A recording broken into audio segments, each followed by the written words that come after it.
think we've been quite fortunate really with my mum in that I think she's 98, but she's actually in the moment. I can have a conversation with her. Communication on the sort of on the one-to-one is okay, and then she pulls back very quickly if there's anyone else sort of around. But one-to-one, as long as I keep it to what she can see, then I can have an okay conversation with her. I think you alluded to this earlier, that in the moment, very much in the moment with Mum.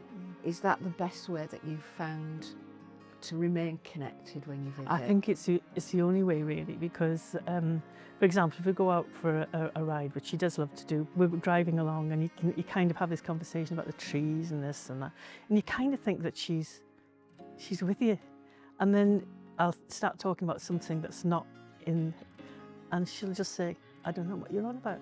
So you realise that actually she can only, talk about what she can actually see. Because of the way that the brain changes when somebody has dementia, that ability to hold on to any new information is lost. Yes, yeah. And the ability to then find the answer or find the whatever words that you need, it becomes so much more difficult. Yeah. So what things have you done differently now to better communicate with your mum? I suppose I spend more quality time with her now.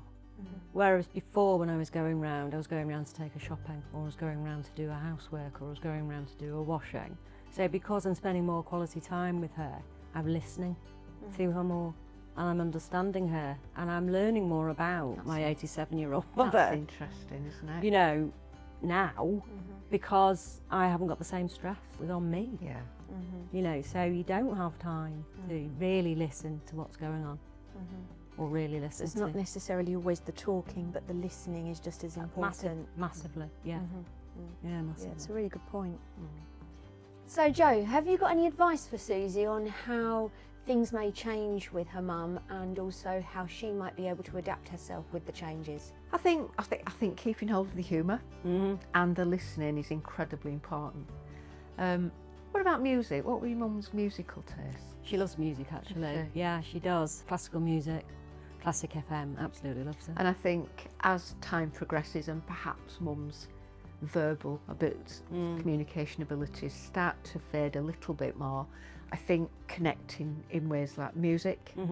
I don't know, does she like pets? Does she like animals? She does. She's always had dogs, yeah. So she loves animals, and I have a dog, so. And that would be a fantastic way of helping mum to connect. Because what we do know, when people start to advance on their dementia journey, that it becomes the senses that become more important. So the touch, the sound, the smell. Seeing a dog or any other pet can have some miraculous, people who perhaps don't speak very often can suddenly ask how the dog is.